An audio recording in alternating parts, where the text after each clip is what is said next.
Welcome to the Harvesting Wisdom podcast. Together we explore the vast landscapes of life, delving into the rich soil of experiences, sowing the seeds of curiosity, and harvesting the profound wisdom that each episode unfolds.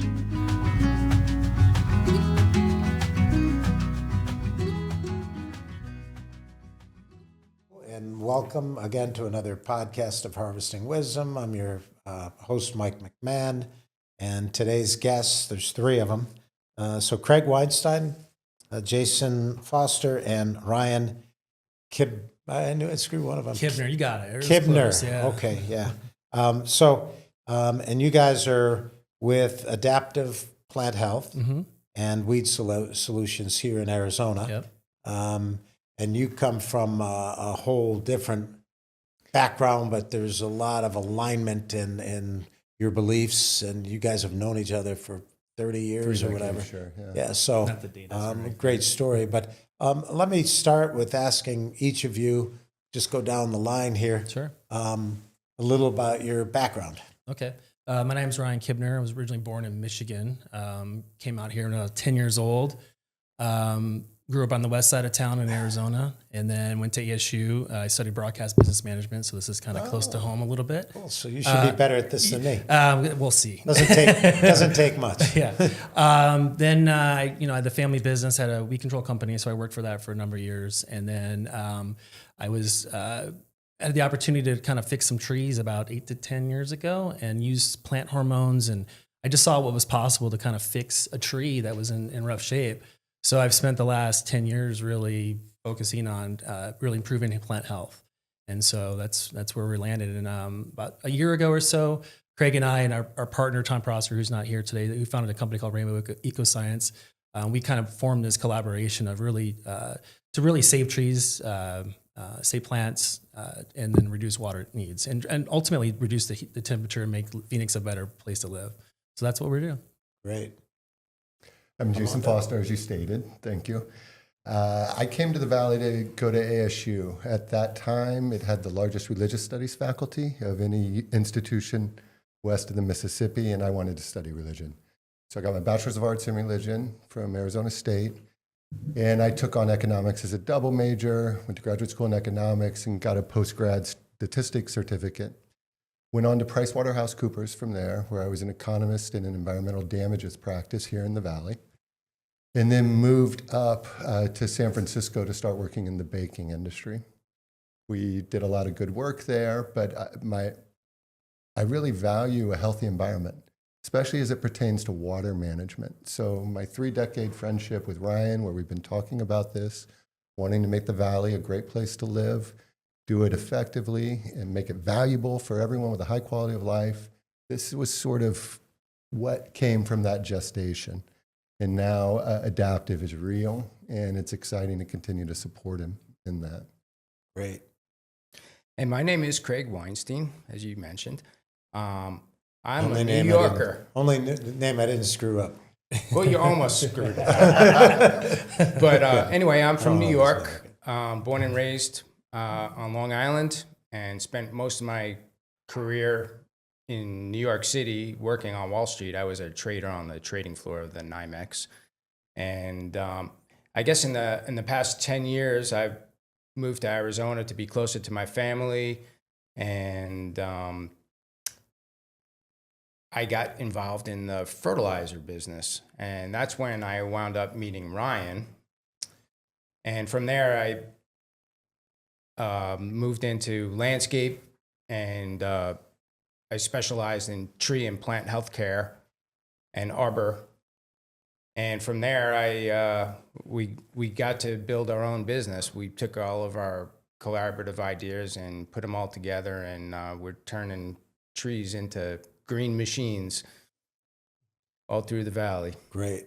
So with that, there's so many different directions I go in. I've been known to go in tangents, but you guys basically have a background that's somewhat similar from a ideological standpoint and an alignment standpoint, which, as we get older, that becomes more important. When we're younger, maybe we start we have the demands of life, right? Right. How do we make money? How Figuring do it we out, join? yeah. How do we join the rat race and do Yeah. things? And why it's important that I look good, or there's some of the other motivations Sure. that you might have. But now you're looking at it saying, well, what's my impact here? And Jason, you're a deep thinker because you started off in religion, something I avoid with a passion. But you start with that, and then, I mean, all the different things you guys have done, environmental studies, and coming from Wall Street, I mean, that's a diversity of different backgrounds that are joining together here to start your new venture. Why is it important? Now I got to ask each individual, why is it important that we have plant health in the valley? And why are we having such a hard time having that? Well, I think you've noticed it here, like particularly the last 4 or 5 years, the overnight temperatures have gotten warmer. We've had big, long stouts of no rain and drought. So everything's been in a stress environment. So we saw this as an opportunity to really kind of focus on getting the trees to be as healthy as possible. And healthy trees, I think, it just impact all of our lives between just the shade and all the benefits of that too. So that's why we're. Yeah, it's kind of interesting because in the businesses that I'm in, right, I have a nonprofit, but I see silos. Yeah. Even in that, it's like, well, we're all trying to do something better for the community or the environment, right? Mm-hmm. But it becomes this competitive environment, so to speak. And throughout my career in landscaping, if you told me you were a landscaper, I'd be ready to jump on you, right? But I realize that what we need is more intelligent competitors. We need people who are trying to do something with a higher standard across the board, and understanding, as a landscaper, we stick stuff in, or we prune and spray and push a lawnmower or whatever to try to maintain it. But somehow we lost the concept of life, that what we're really working for is living. And the other old saying that we had in landscape industry was, we're the only industry that actually grows, right? We're the only investment that grows. Right. But not necessarily. When we have a lifespan of a natural plant, it doesn't grow long, or it becomes root bound, or it just can't pick up nutrient, then it's not that. So when you put in a landscape, you're using smaller plants, so they theoretically can adapt. Right. But you're putting in plants that might cost a small tree that's $200, or a plant that's $10 or $20, and by the time it reaches its maturity, it really has value, but only if it survives, and only if it's not just surviving. We don't want an ugly Thriving. plant that's not. We want it thriving, right? Yeah. So the investment into your plants and your trees is just as critical, if not more critical, than your initial investment when you put the stuff in the ground. And so the idea of having things that are healthier, it's got to drive a lot of. I mean, you guys are in a lot of very high dollar homes, and no matter where you are, you've got a landscape. You want it to pop and look great, and most landscape companies can't really provide that, and their solution is synthetics. And let's just pump more nitrogen into it, or water it more, even though it didn't need to know more, or didn't want more. So that's my philosophy: is we need more people. We need more people in composting, more people in organics, not less. Right. So when somebody says they're a composter, I want them to join the Arizona Compost Council and help support them in their business needs, because there's more of a need for it than a lack of it. And the more of us that are doing it right makes a big difference. So how you guys have more or less come from all these different directions. Adaptive's been around for now a short period of time, right? What, a year, just under a year. Yeah. About to celebrate our first year. So how's it going? What are you? What obstacles have you had, and where do you see yourself going in the future? One of the challenges we have, and there's a mindset shift, I think. A lot of people don't really invest into the existing landscaping. They have a landscaper that come, they mow, they blow, but they don't really invest in the quality and the health of the plant. So Right. shifting that mindset, because preventative care is way less expensive than reactive care. And so, a lot of calls we get are people that are fixing a problem that's already existing. So our objective is to get ahead of it and be ahead of it in the front end and stuff. So that's what we're trying to do. Yeah. And how receptive are clients to it? I find that if you give clients kind of that knowledge to make better decisions, that they do it every time. If I had 2 very large trees in my backyard and they started to stress or die, I got to pay somebody to take it down. Right. And then I got to buy a new tree, and the new tree's going to be this tall. So how do you find it from a standpoint working with, because you're somewhat working outside our normal practices. So how do you find how receptive have your clients been so far? Super receptive. Right? We've had great success so far. Most of our retail customers are very happy because they have an arborist or a horticulturist on site with them, explaining and walking the property with them, going through the details, explaining what's wrong, exactly pointing out the damage to the tree or the shrub or whatever the issue is. And a lot of times what we do is soil samples. Most companies don't do that because of the expense, but it defines exactly what the issue is in the soil. And our goal is to fix the soil, which in turn will make the trees thrive. Yeah, well, you're singing to the gospel here. I know. So it's I couldn't agree more. If you're not working with the life in the soil, you're just artificially keeping things alive. They're no better than an artificial tree or a plant or whatever. So where in Arizona have you been working so far? Have you gone far and wide? Are you staying with Maricopa County, Pinal County? Where the long-term mission is really the Southwest and the desert areas, but we're Phoenix Metro for sure. We've done some projects up in Prescott Valley. We've done some projects in Tucson. But core, like one of our clients is a hotel in Central Phoenix where we've turned around their entire landscape. They've been really happy with the results that we've done. So they've got compliments from their guests. And so next year they've signed up for another year of just our services and consultations and everything. And large HOAs, like one of our clients is a large property in Scottsdale. And we've just changed the mindset. As a client, I would say 3 years ago would never even consider mulch as a top medium. Now they're doing it. They did a test area in 5 different areas and they're expanding that too. So clients that were just not open to it are finally realizing this is a different way to do it and getting back to the basics, what you said earlier. It's proverbial way, sure. So I know you're going to send photos over to Maria and we're going to stick them right on here, but you have some pretty impressive before and afters. Absolutely, and that's what people really want to see is, does it work? Yeah. Because it is a different mindset, right? And the question you have is, and this is what we pose when we're supplying soils to orchards or to golf courses or whoever it might be, is you have something that could last 75 years or something that could last 25. Right. Which do you think is better? Right. Or you're having mortality that might be as much as 20% on your plants out there. Yeah. Maybe not this year, but over the next 5 to 10 years. And you're having that mortality just when that tree should be, or that plant should be amazing, right? Instead, you lose it. A lot of landscapes are overplanted, so people don't notice when a bunch of the material goes. But it's interesting if you have a plan from when the job was put in to what that job looks like now.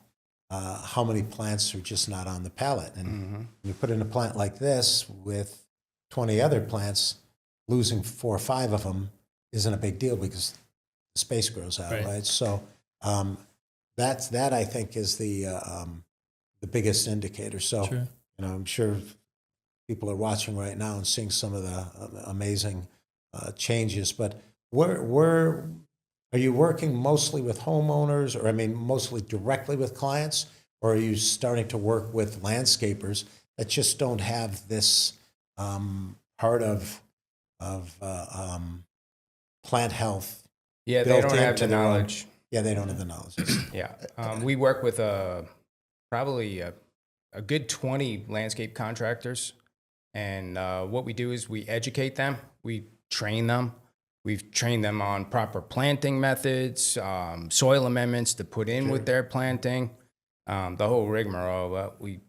But they're a big part of what we do. And the education part, they're really starting to call us to learn more and more, and we keep going back. So I'm excited about that part of it. Yeah, it's The education. It is important early on when you're setting up a landscape to have just that little extra detail that people just don't appreciate. Whether or not you're using a mycorrhizae or you're putting in the right compost or that blends with that particular soil or helps that soil's EC or CEC, and that stuff can be done inexpensively early on. Right. It's like that ounce of prevention, right?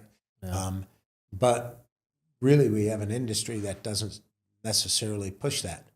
As a landscaper, I put a job in, I know it's going to look good for a year or so. Right, you're good there. And I'm right? done. Yeah, My warranty's over, Yeah. that kind of thing. So a lot of times I imagine you guys are getting in after the fact, after a tree's been there for 10 or 20 years. It's big, but it doesn't look too good. And what they're not seeing is what's happening underground. Right. And that's really where you guys are, that's the space you're operating in. And if you are a landscaper out there, right, and you have big homes or big projects, and you just don't have that capacity to do it, you guys are a great, somewhat inexpensive an option, because We're partners, right? We look at it as a partnership. And- we can and- make them look like heroes, really. right, and Yeah. they can pass that on to a client who is discerning enough to want to do that. So what have you guys been working? Have you been working in turfs or in plants, in trees? What has been? Trees are a specialty. My right? background. I've been a turf expert for 25 years. So turf, I can talk to that till I'm blue in the face, I guess. Then trees and plants and everything like that. Right. And we say weed control. Okay. We do a lot of weed control. So we'll talk about a weed good control. chunk of it is weed control. And- We do and how you do pre-post emergence in granite and turf. And you're using. Well, our strategy is different, though, I think what we're trying to do too is use these newer products that are less environmental. So our objective, I think, is to use the most effective, least impactful on the environment. So especially when you're looking at microbes in the soil, if we can go with a product that's say 5 ounces an acre once a year and get effective results versus something that might be 2 pounds an acre or something like that too, that you got to do multiple times a year, we can release less in the environment, have less impact on the microbes, and still have a good outcome for the landscape contractors or homeowners. so important, because we're trying soil health. We're trying to grow that microbial base, and as soon as you disrupt any part of that cycle, right, that whether or not you're tilling or you're compacting or you're overwatering or you're not covering the soil from compaction due to rain or erosion, that's a disturbance. But certainly putting a petrochemical of some sort down to that's designed to kill bugs, that's what we want, the bugs. Right, We want all this 100%. stuff It's all in about there, the right? bugs, So yeah. it seems counterproductive, but at the same time, we live in a real world. We have to, if I have a house, I don't want to see a bunch of weeds, and it's 110 degrees outside. I don't particularly want to go pull them. So the question is what is our best alternative to what we're dealing with? And I think that's where you're operating. You come, Jason, from a financial place, right? I mean, you're M&A guy. You're you work for Price Waterhouse. I think it's PricewaterhouseCoopers, and Mitsubishi Unified, from the Big 8 Japanese to Big bank. 4. But so you understand sustainability from a different perspective, right?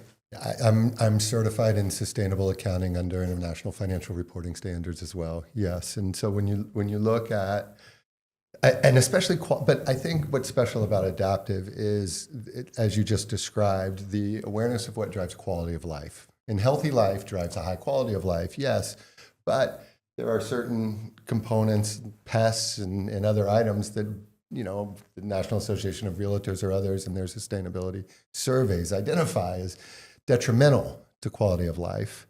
And adaptive brings a holistic solution on both sides, kind of bookends it, so that you have healthy plant life, not invaded by unhealthy life. And So it's not just about pushing my ethical agenda or my, my perspective on what the environment should be or what community should be.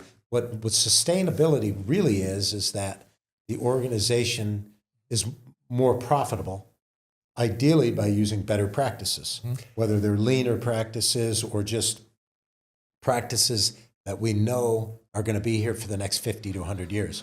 We know some of our agriculture practices now just won't survive that long. We understand what's happening to the soil and plants and that kind of thing. So it's part of an entire, and when we talk, you're talking about a circular economy or a holistic perspective, it goes a little deeper than just trying to fix this or fix that, although that's what you guys are working on now is how to fix this and that. We're also kind of talking to our clients and saying, look, if you're not, you're putting in a non-indigenous species here that has not co-evolved with the living organisms in our soil. It's not co-evolved with birds or bees or anything that pollinates. And so understand right off the bat, here's where you are. But then on top of it, since we're not treating that soil, that tree is definitely going to be more susceptible to not making it. Right. So we see eucalyptus, we saw it all in California and now here, and it's starting to have a blight, right? Mm-hmm. And we have, citrus blight, and we have all of these different things. I was talking with, yesterday with one of your guys, Cameron, maybe? Cameron. Yeah. And, he was talking about new pathogens and diseases that are coming and bugs and spores. And that's the thing about nature is, right, it's going to correct mistakes we're making. Right. Yeah. And so the idea is, again, an ounce of prevention, designing things a smarter way and a better way is the best way to go. Yeah. So when you're dealing with clients, you've got to be a little bit respectful of the fact that they want something that you don't necessarily agree with, right? I think yes. Like we have an informed set of experts that are detail-oriented and focused on soil health and understanding what the potential root causes of problems are. But we're not under the impression that our perspective is truth. So, right? Oh, yeah. So we need to incorporate this perspective of the landowner, right. and that's a fundamental value. And hopefully we're part of a transition to a truth. Well, there's a disconnect, I think, too. And there is a big disconnect. There's like what the homeowner wants to look at or what the owner of the property wants to look at versus what's best for the plant or the tree or environment. I think those are two. I think we're getting closer to squaring those things in a lot of ways. Yeah. Today, this conversation is way easier to have with you than it was, say, 5, 10, 15 years ago. Oh, absolutely. Sure. Well, when I started a long time ago, Price was a corporal. I only wanted to do tree work, tree salvage, or we called it devegetation. Right. And then I knew that I had to, because most people didn't have the equipment or the the know-how. I wanted to do the revegetation, right. But to do that, I had to be involved with the landscape. And when you're in truly native environments like northern Scottsdale or some places in Phoenix and Mesa. You still have to put water in to get those plants to adapt. How we revegetated in a purist mindset, we would do inventory of an acre or two here and there on the property, and then we try to replicate that with design so that we're putting in the same density of this plant or that plant, except maybe in a marketing trail, which is a Disney desert, but we, that's kind of how we started, and I got deeper and deeper into landscape because I had to, respect the wishes of clients. I remember having a client, I was doing a project. I won't mention the name or where it is, but I was trying to figure out what the client wanted, not just by the design of the place, because he didn't particularly like the design, and he kept going in things that were super costly and super amounts of water and fertilizer and that sort of thing. And finally I said, well, what is it exactly that you want? And he said, don't laugh at me. He probably might, I don't think he said, don't repeat me. So I think I'm okay here. But he literally said, have you ever watched the movie Shrek? I said, yeah, I think I saw it. That's what I want this to look like. And it was pure green. It was utopian. It was this utopian, lush, one Exactly what you see in downtown Phoenix. texture of green and one color and one hue. And so that's what we gave him. Now, he used as much water in a 5-acre piece of land in Paradise Valley that some of the communities we have that are desert, that maybe 200 acres, use less water than he did in that little piece. So, but he got what he wanted, and so the idea, I think, now is to get people to appreciate maybe the natural look of what we have. So we talked about that today as well earlier. That should be, to me, the landscape, as a purist, the landscape should be native, or it should be growing food. Right. So yeah, if you want palm trees on your property and you're taking the dates, great. If you want lemon and citrus, great. Go ahead and do it.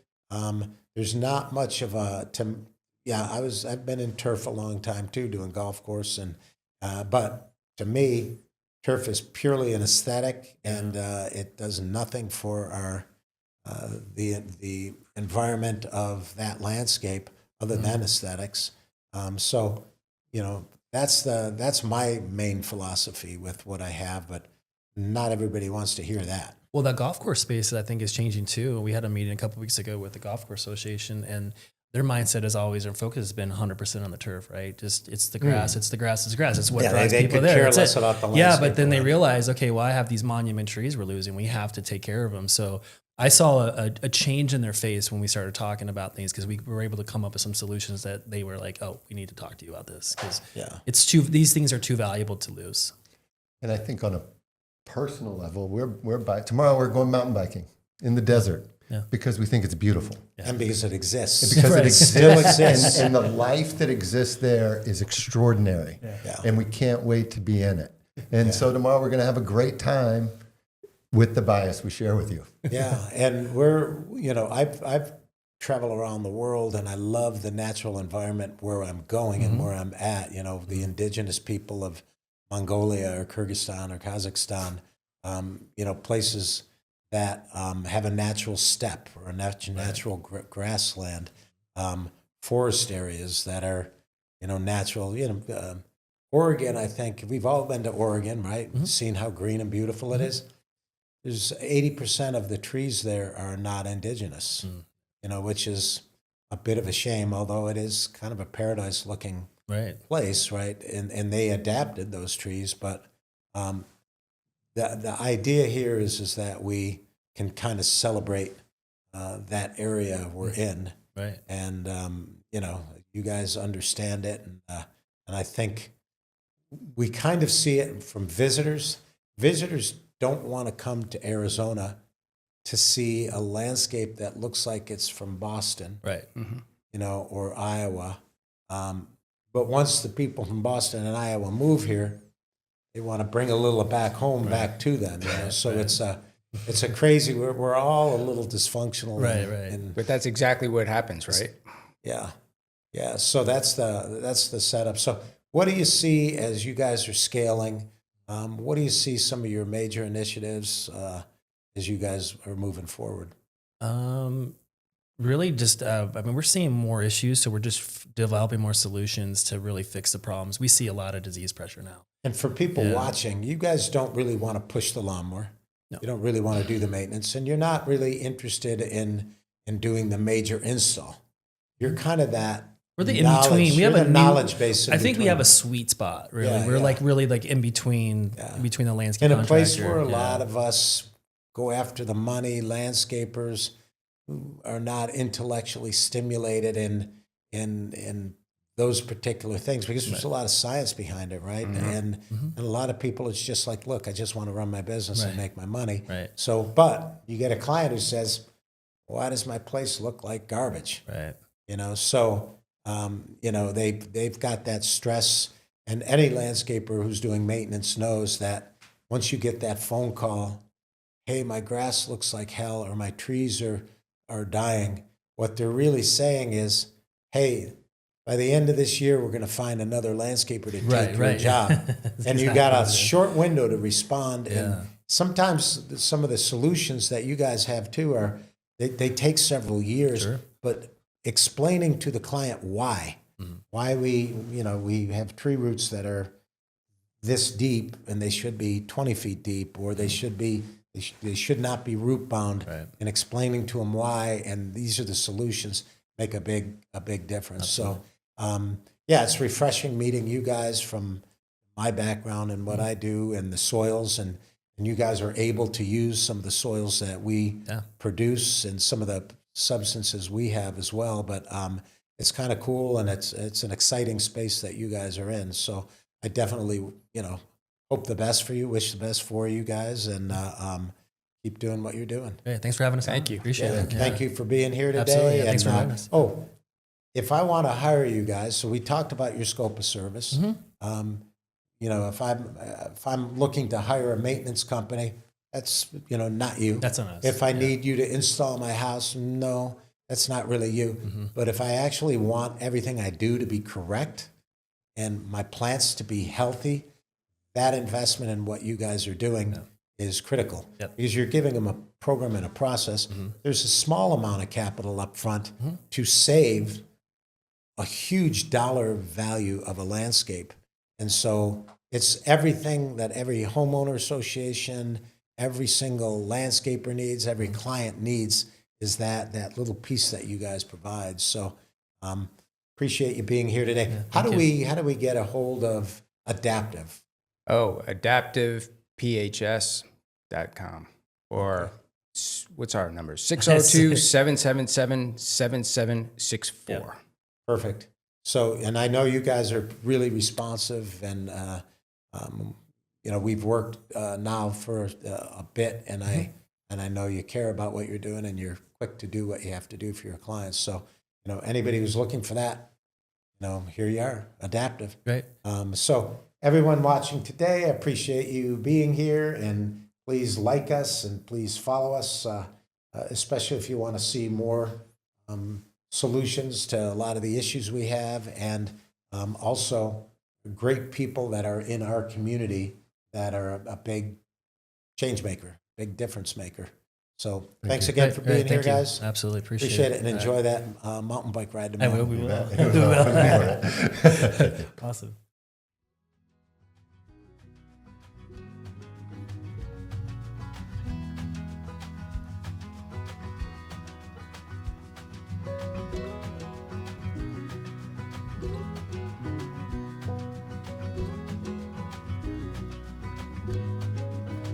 Thank you for joining the Harvesting Wisdom podcast.